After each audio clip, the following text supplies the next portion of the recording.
Yo creo que es importante que Luis Vicente presente a la primera conferencia porque se conocen de hace muchos años y le va a presentar muchísimo mejor. Así que le damos paso de nuevo a Luis Vicente y después a Liana. Buenos días. La primera intervención es de Liana Bórmida, es arquitecta de Mendoza y su trabajo ha estado muy relacionado con el viñedo y las edificaciones dentro del viñedo.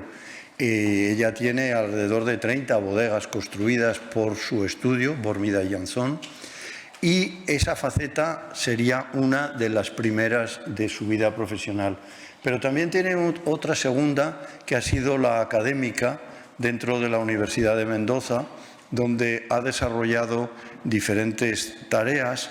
Y a mí me parece importante todo el estudio que tanto ella como su equipo han realizado en inventarios y clasificaciones de tipologías de construcciones vinculadas con el vino en la zona de Mendoza. Es por eso que elegimos una iniciativa lejana y le agradecemos el esfuerzo que ha hecho porque nos parece ejemplar. Nos parece ejemplar tanto la obra arquitectónica como la divulgación a través de la enseñanza. Entonces, vamos a darle paso para que pueda ella intervenir con su presentación. Muchas gracias.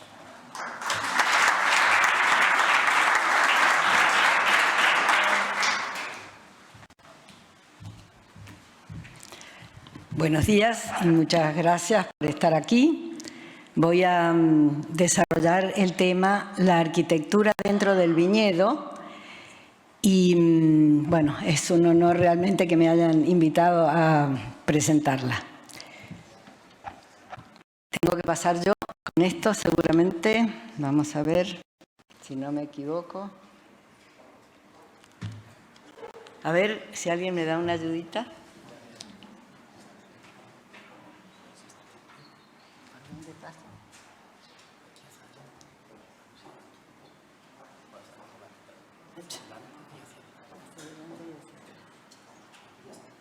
Ah, bien. Pero no sé. Ahí está, muy bien. Bueno, voy a desarrollar el tema a partir de la explicación de estos 5 casos de bodegas que hemos desarrollado en el estudio desde fines de los 90. O sea, son obras que tienen alrededor de 25 años y fueron hechas en ese momento, a principios del 2000, por un conjunto de inversores extranjeros que, aprovechando las posibilidades económicas que se daban en ese momento en nuestro país, con respecto sobre todo a una combinación de muy buena calidad del suelo, muy buena formación de enólogos y oportunidades económicas de adquirir muy buenas tierras a bajos precios, los tentó a venir a desarrollar estas inversiones en viñedos.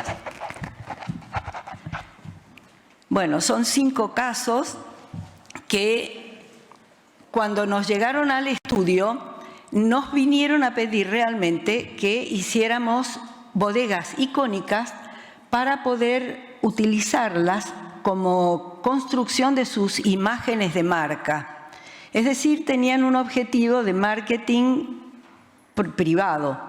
Pero nosotros ya habíamos estado muchos años, en los 90, trabajando en ICOMOS con el tema de los paisajes, que era algo que se estaba incorporando en ese momento como patrimonio.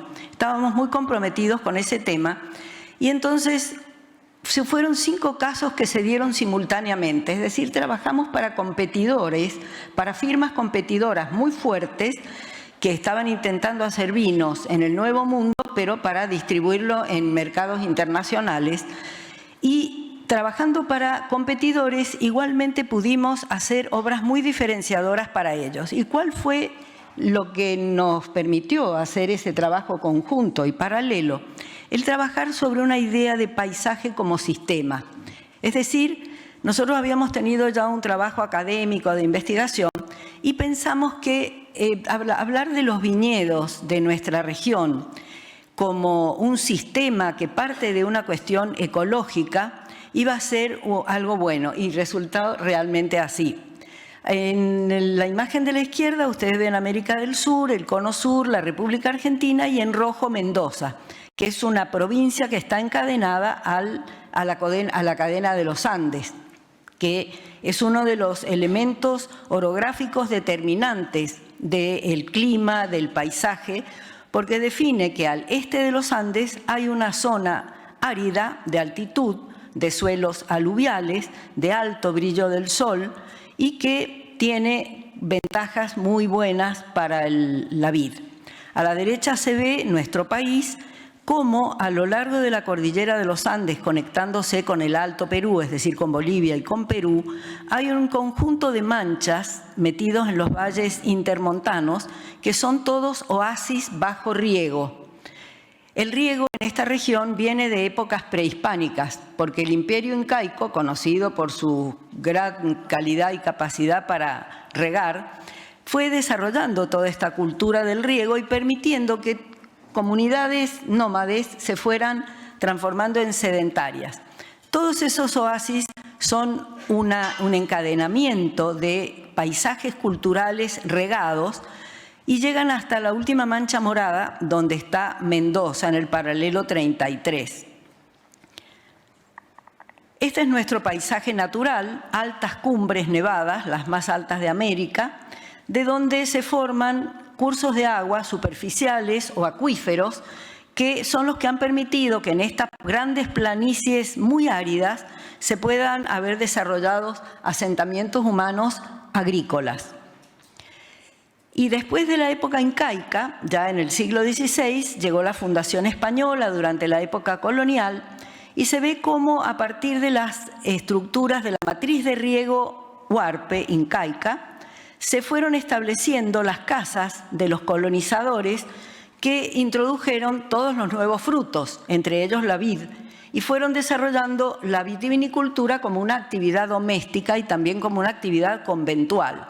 Ahí en esa matriz de riego, junto al pie de la cordillera, se ve también la cuadrícula del damero español, donde Mendoza fue una de las ciudades fundadas más antiguas de la región. Y a la derecha se ve el territorio, ese mismo territorio que hoy tiene 150.000 hectáreas de desarrollo, y todo lo que ustedes ven ahí no es superficie verde, sino que están marcadas la filigrana de canales y de acequias de riego que cubren ese territorio y que han permitido desarrollar hoy esta cultura del vino. Pero el oasis del río Mendoza, que es el que está más arriba en la ilustración de nuestra provincia, no es el único. Son esos 3 grandes islotes verdes que aparecen en una provincia que es toda seca, que tiene la cordillera al oeste, y que por el aprovechamiento de los ríos, que son ríos de régimen estival, en el verano no tienen, tienen mucha agua y en el invierno nada, nos han permitido desarrollar estos oasis.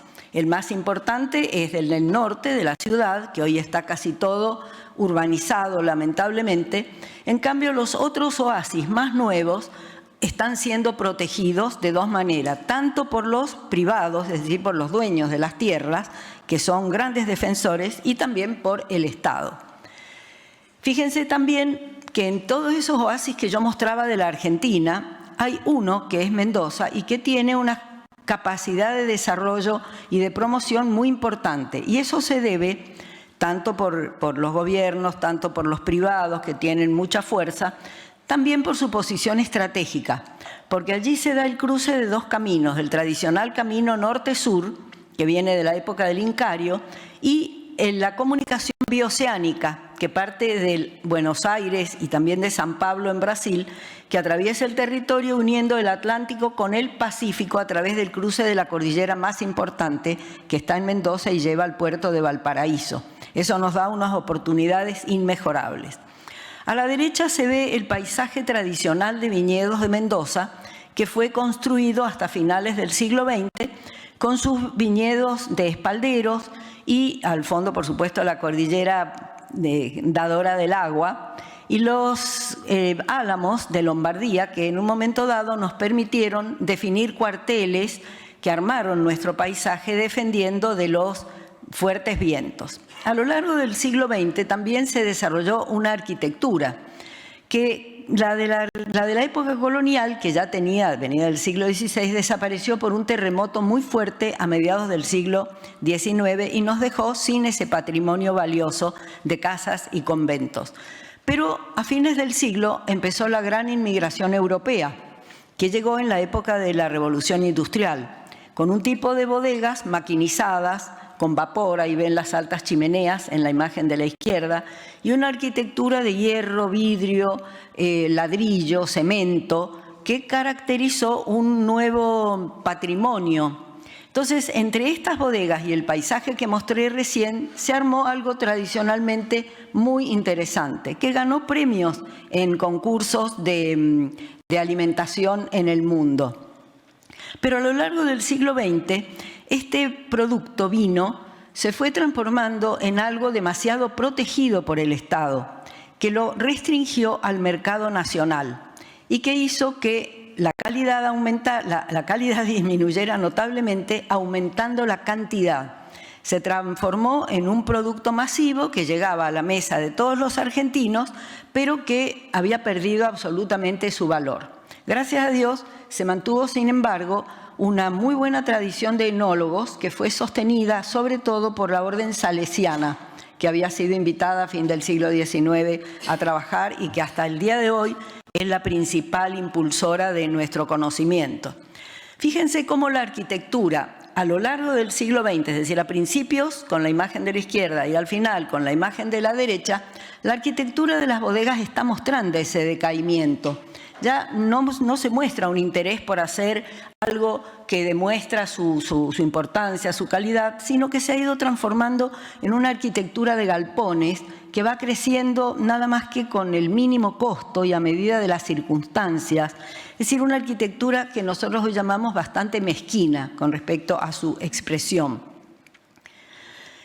A fines del siglo XX, en cambio, por una cuestión de mercados que se abrían, internacionalmente, la situación cambió de manera radical y empezó a trabajarse con inversores extranjeros, con asesores extranjeros que se deslumbraron también por la calidad de enólogos y de ingenieros agrónomos que había en el lugar, con la tierra también. El paisaje que cambió totalmente, las técnicas, las prácticas agrícolas se transformaron, lo mismo que la enología, y empezó la nueva era. Entonces, nuestro estudio, por una cuestión que había empezado a trabajar con ellos para recepción de empresarios, los bodegueros de Mendoza que estaban empezando a salir al mundo para ver por qué en todos lados la cultura del vino y el negocio del vino andaba bien y en Mendoza andaba tan mal, pronto se dieron cuenta que era una cuestión de calidad, de imagen, había que posicionarlo. Entonces los inversores que llegaron inmediatamente entendieron que era necesario ingresar en los mercados internacionales, además de buenos productos, que estaban siendo cada vez mejores, unas imágenes y unas experiencias de visita que fueran importantes, memorables. Por eso cayeron, y nosotros estábamos en ese momento ya con alguna experiencia en trabajos y por lo tanto recibimos muchos trabajos simultáneamente, como dije al principio. Ahí se ve la cordillera de los Andes, la línea roja es el límite con Chile, para que vean la distancia corta que tenemos con los valles chilenos. El río Mendoza es el de más arriba, con el cruce internacional, la ciudad, y después esos 5 puntos son las 5 bodegas que voy a poner hoy como referencia de lo que se estuvo haciendo. Hay algunas más próximas a la ciudad y hay otras en los barrios, en los extremos de lo que hoy se llama el oasis del Alto Valle de Uco. La primera bodega que tuvimos fue de un inversor de los Países Bajos, que llegó deslumbrado. Ellos tienen que ganarle tierras al mar y nosotros teníamos tierra de sobra. Por lo tanto, este hombre estaba verdaderamente fascinado y nos pidió hacer una primera bodega en un lugar donde ni siquiera había caminos. O sea, estaba el monte nativo con esa vegetación tan baja, la cordillera nevada, y él nos pidió esta bodega. Y el primer desafío que nosotros tuvimos fue la escala. ¿Cómo hacer que una bodega que quería recibir visitantes en semejante escala pudiera tener una cierta presencia? Yo había trabajado muchos años como profesora de Historia de la Arquitectura y el Urbanismo y conocía algunos recursos, sobre todo el recurso del eje paisajístico, que permite, como en Versalles y tantos otros lugares, y antes en Oriente, conectar puntos distantes. Y fue así como fue el recurso que empleamos para esta bodega, cuyo núcleo productivo está a la izquierda. En el medio hay un centro de visitantes y más allá hay una capilla. Todo esto conectado por un eje de más o menos 1 kilómetro de largo. Nosotros siempre empezamos nuestros trabajos de arquitectura del paisaje, porque siempre lo entendimos así. Entendimos que para que una bodega pudiera tener una fuerza de comunicación internacional, había que trabajarla bajo el paraguas de Bodegas de Mendoza, o sea, marcas empresariales que se unen bajo un paraguas de marca Mendoza. Eso lo tuvimos claro desde el principio. Por lo tanto, los conceptos de cómo en cada uno de esos casos se iba a trabajar a partir del paisaje nos llevó a hacer siempre primero un croquis de cómo iba a trabajarse en ese lugar en particular la arquitectura del paisaje. En este caso, como les digo, un eje de 1 kilómetro de largo, donde lo primero que hicimos, porque no se sabía que esto iba a tener 3 edificios, al principio iba a ser solo la bodega, que es la cruz que está más arriba, decidimos diferenciar la entrada del trabajo de la entrada de visitantes. ¿Para qué? Porque provocan experiencias muy diferentes. La entrada del trabajo es bulliciosa, llena de toda la espontaneidad del trabajador que llega con la uva o que sale el producto terminado, con camiones y con una serie de ajetreo, mientras que la entrada del visitante tenía que ser noble. ¿Por qué? Porque el vino en ese momento en Mendoza no era nada. Tenía una tremenda competencia con las gaseosas y con la cerveza. Y el vino estaba degradado en su valoración. Por lo tanto, había que darle una sensación de nobleza y había que hacer un recorrido y experiencias arquitectónicas y de paisaje que le recuperaran esa nobleza. Por lo tanto, el camino del visitante está marcado en el croquis de rojo. Y era 1 kilómetro donde se hacía parte en auto hasta que se llegaba a un lugar, lo pueden ir mirando también en la imagen fotográfica del aire que está abajo, se llegaba a un viñedo ampelográfico, donde estaban todas las hileras con los distintos varietales que se trabajaba, pero en medio de un monte nativo que es de 50 hectáreas que se dejó como memoria del paisaje original sobre el cual se iba a asociar ahora el viñedo. No hay viñas alrededor, hay monte nativo y lo que cruza el visitante es un jardín ampelográfico. Poco tiempo después el cliente dijo: tengo que agradecer a la tierra porque a los hombres la tierra esta que me está dando tan buenos negocios y tanta fama, voy a hacer una capilla que llamó de la gratitud. Y en el medio de todo este proceso, que siempre ahí fuimos armando el eje sin saber que esto iba a terminar como el espacio Salentein, nos pidió hacer un lugar de visitantes que se llamó Quilca porque en quechua significa la puerta. ¿La puerta de qué? De entrada al mundo del vino, ya que la capilla representa el desierto. Entonces, la arquitectura del desierto que nosotros queríamos representar como lo que es lo que somos originalmente, está hecha en tierra, en tapial. Tomamos como tipología, se ve la planta abajo, una capilla andina que tenía como características un recinto muy pequeño y un atrio grande para hacer una especie de iglesia abierta. Y en lugar de las características hornacinas de aquellas capillas abiertas con santos, hicimos algo que el cliente nos pidió, que era una imagen sacra de las bodas de Caná. Entonces, esa capilla, que fue sumamente austera, deliberadamente austera, nada más que tierra, silencio, y una cruz de luz al fondo, está orientada a la mejor orientación, que para nosotros es el norte, y que le da a ese lugar ese misterio, esa ancestralidad, podríamos decir, de lo que era nuestro origen. Y a la derecha, la combinación siempre del arte, porque el inversor era coleccionista de arte y quiso que también artistas estuvieran representando, y esas son unas pilas bautismales que están afuera de la capilla y que simbolizan el agua que bautiza el desierto y lo hace fructificar con las vides. Después nos pidió que hiciéramos el lugar para visitantes. Nos pidió que hiciéramos un portal, que hiciéramos restaurante, bar de vinos y todo eso.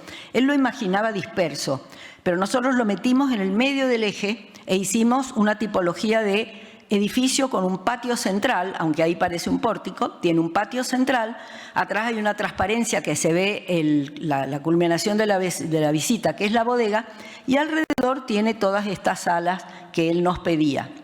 Una de las cosas interesantes que descubrimos en ese momento fue qué material era el característico de Mendoza para expresar en la arquitectura también la materialidad nuestra. No tenemos árboles, no tenemos nada de construcción, pero sí tenemos una gran riqueza de áridos por el suelo aluvial, que son los restos erosionados de la cordillera de los Andes. Entonces, eso mezclado con el cemento, con el hierro y con encofrados, nos permitió hacer estas estructuras de hormigón ciclópeo lavado, se lava con chorros de alta presión, que es excelente para la cuestión térmica y para el mantenimiento, o sea que es una arquitectura muy sostenible en ese sentido y muy representativa del lugar, se asocia. Después de salir de Quilca, se va hacia la capilla, hacia la bodega, que tiene forma de cruz, y en el camino de ese jardín ampelográfico, miren alrededor todo el monte nativo, aparecen esos rombos donde hay unos lugares con sombra, donde se puede detener la gente para que se les explique cómo es el viñedo, cómo son los cepajes, cómo son las prácticas. Ahí se ve un ingeniero agrónomo conversando con un grupo de ICOMOS internacional que en un determinado momento nos visitó y que estaba sumamente interesado en toda esta experiencia de recorrido didáctico. Estas partes, por supuesto, de recorridos no son las que más voy a mostrar hoy, porque no era un tema de arquitectura esto, sino más bien de paisaje. Están jalonados por muchos momentos de arquitectura interior. Hay arquitectura de afuera, arquitectura de adentro. Este es el centro, la cava del edificio de Salentine, que tiene 2 pisos, fermentación arriba, conservación en barricas abajo, y tiene la tipología de una iglesia del Renacimiento de cruz griega, 4 brazos en bóveda que sostienen los tanques arriba, abajo son los depósitos de barricas, y en lo que aquellas antiguas iglesias era un crucero iluminado, aquí ilumina esta rotonda. Eso es lo que le da esa sensación de haber entrado a un templo, y eso es lo que reconoció la gente de aquel momento y empezó a hablar de los templos del vino. Esta situación es distinta, es de un inversor de Cataluña que llegó exactamente en el mismo momento y que nos encargó una bodega muy distinta. Él no quería impresionar, quería una bodega donde el fruto entrara por un lado, el producto terminado saliera por el otro, sin cava subterránea. Y como está en la ruta que va a Chile, muy próxima al comienzo de la cordillera, la orientamos paralela a la ruta, pero eso tenía la gran dificultad del asoleamiento todo el tiempo. Por lo tanto, teníamos que darle inercia térmica. Y la conseguimos yendo a buscar material a unos lugares que se podía dinamitar y conseguir rocas enormes, lo cual ya nos hizo asociar esto con nuestros ancestros del Perú. Y lo utilizamos haciendo que la entrada del visitante recorriera el viñedo mirando los Andes, luego girara 90 grados y enfrentara este edificio, hiciera su estacionamiento de automóviles a los costados.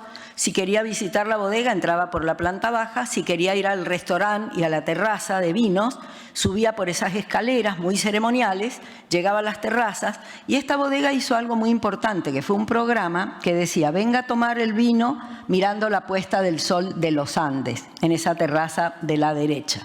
Y la revista National Geographic, en un determinado momento que visitó Mendoza, eligió esta fotografía para ponerla en una imagen de su revista que decía hija de los Andes. Eso fue sumamente notable porque es una experiencia subir por esa escalera mirando los Andes, rodeada por las montañas y por las rocas enormes, el suelo aluvial, que ahí lo sacamos a la luz, la flora xerófila. Y nosotros allá arriba también hicimos un libro hace unos años que se llama Arquitectura del Paisaje, Bodegas de Mendoza, con todas las que habíamos hecho hasta el momento, para difusión también de nuestra cultura. Ahí se ve esas referencias que a los arquitectos nos quedan en la memoria, aunque uno no lo haga deliberadamente, de una escalera del Machu Picchu, donde siente la tierra, la roca andina tan cerca del cuerpo. Y a la derecha, el sistema constructivo, que fue hecho por peruanos y bolivianos, los obreros, piedra que está tomándose por atrás con hormigón y dejando, por supuesto, la cara interna muy lisa para el tema de asepsia de las bodegas. El tercer caso que muestro es de un inversor francés de Bordeaux que forman parte del Clos de los Siete. Es decir, son varios bodegueros franceses que, dirigidos por un asesor enológico internacional, Michel Roland, ayudó al posicionamiento de nuestros vinos en los mercados internacionales y le dio una impronta muy particular, porque todas estas tierras son prístinas. Entonces no tenían viñedos antiguos, son todos viñedos nuevos, los cuarteles tienen esa geometría impecable, pero también se ve como algunos rasgos de la naturaleza, como son los escurrimientos de ríos secos, atraviesan en diagonal los terrenos y eso se va respetando como corredores de biodiversidad, absolutamente importantes en nuestros nuevos paisajes. Las bodegas que forman parte de esto son de distintos propietarios y se recorren muchas veces juntas, pero cada una decide cómo se llega. La primera que está abajo es una bodega francesa, Monteviejo, y la otra que nosotros hicimos es la bodega Diamandes, que está arriba. El nombre lo eligieron porque hay una toponimia importante en Mendoza, Diamandes, hay un río, hay un volcán, en fin. Pero ellos le han puesto la A, Diamandes, con mayúscula. Nosotros elegimos disponer nuestra bodega paralela a la montaña, es decir, las imágenes de la arquitectura y los Andes se superponen. Muy distinto a lo que hicieron los franceses, que por supuesto pusieron su bodega con un cielo despejado atrás, para que la obra de arquitectura se despegara y los viñedos suben en una pendiente artificial, de modo que es muy francés el tratamiento del paisaje. El nuestro, en cambio, fue absolutamente diferente, porque como ustedes ven, hay un círculo en el medio. Y este fue nuestro concepto. Pasar por los viñedos en un largo eje, subir por una rampa a una plaza circular que parece que rompe el edificio, para desde allí, desde lo alto, tener la vista del paisaje con los Andes, de los viñedos, del monte nativo, etc. Así es como se ve. Ahí hay un corte que permite entender mejor que es una bodega por gravedad. El fruto entra por la izquierda a nivel de boca de tanques, los tanques están enterrados, y de allí el vino va bajando, de modo que en el cilindro central hay un doble nivel, depósito de barricas, depósito de botellas, que se comunica en planta baja con el fraccionamiento y con producto terminado y sale. Es una bodega lineal. Pero eso nos permitió enterrar el cilindro, de manera que viniendo por los viñedos, se estaciona abajo, se sube una rampa peatonal, se llega a una plaza circular. El círculo siempre ha tenido la idea de ser el centro del mundo, así que uno se siente realmente así cuando llega allá arriba, con semejante paisaje. Ahí está la llegada de la rampa, abajo de eso hay insumos, hay personal, nadie lo ve, y se llega a ese escenario. Los dos edificios que aparecen a los costados están todos unidos por planta baja. A la izquierda está la administración, toda la parte enológica, se comunican en el mismo nivel y también por abajo. Y a la derecha está la parte de turismo, que incluye la casa de los propietarios en una planta alta rodeada por galerías, en fin. Y en el medio ellos nos pidieron hacer un icono de un diamante de 15 metros de diámetro. Nosotros habíamos tenido la picardía de imaginar un pozo para meter la escultura del diamante abajo, pero ellos la querían emerger. Entonces tomando la inspiración del sistema de soporte de los viñedos, que tienen estos postes y estos tensores, desarrollamos una tensogrida de 15 metros de diámetro que suspendimos en ese aro perimetral, que es la baranda de un pozo que ilumina la parte de las barricas y que en el medio da el archivo de botellas. O sea, interiormente esta bodega tiene muchísimo interés arquitectónico también. Esta fue otra bodega muy diferente de unos inversores franceses, pero más bien belgas, que les fascinaba el tema del monte nativo. Y les fascinaba tanto que ellos habían comprado una propiedad con alguna viña y que tenía un parque exótico extraordinario con la casa patronal. Pero nosotros les propusimos hacer una bodega que tuviera nuevamente una reserva de flora y fauna metida, enclavada en lo agreste y con algunos desniveles, como se ve a la derecha. A esa bodega se llega desde lo alto, cruzando unos montes, entonces lo que más importancia tenía era cómo se veía esa bodega desde arriba en un valle inmenso del Alto Valle de Uco. Trabajamos mucho en los techos y trabajamos descomponiendo la volumetría de la bodega en varios cuerpos pequeños para que no impactara tanto, porque lo importante para mirar era el valle del Alto Valle de Uco.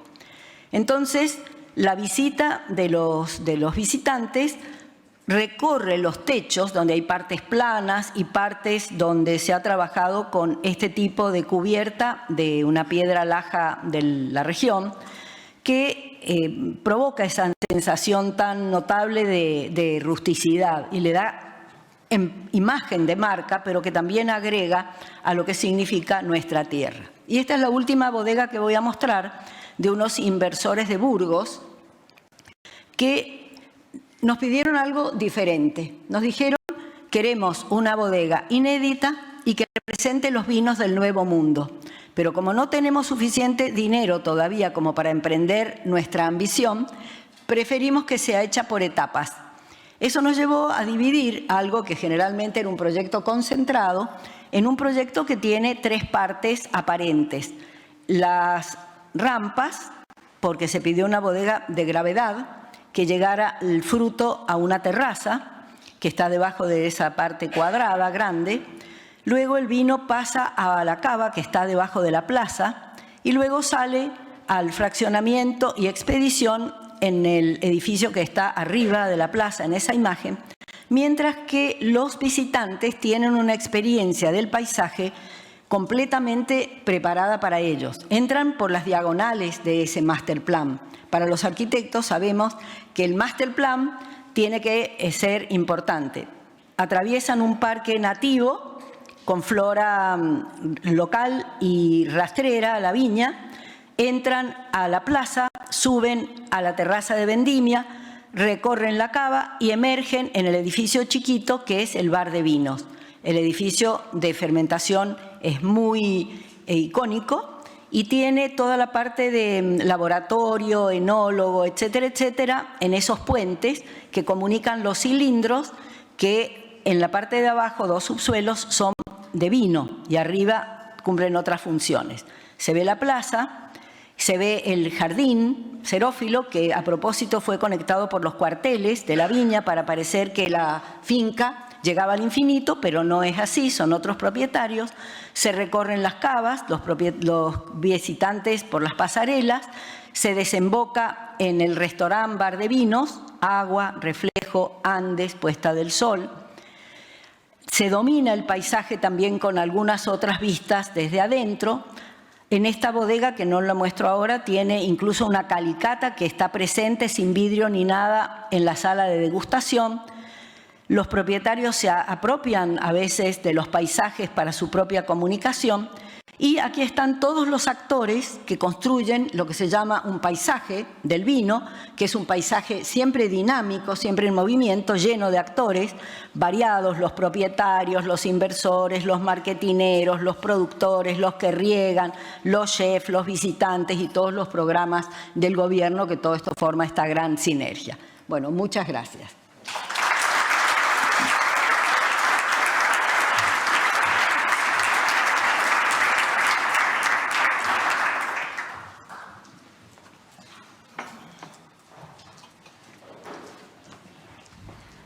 Muchas gracias, Eliana. Un placer, además, que hayas venido de Argentina en un viaje largo y que nos hayas contado todo de manera tan escueta que nos ha dado ganas de saber mucho más, ¿no? Vamos a empezar la primera mesa redonda.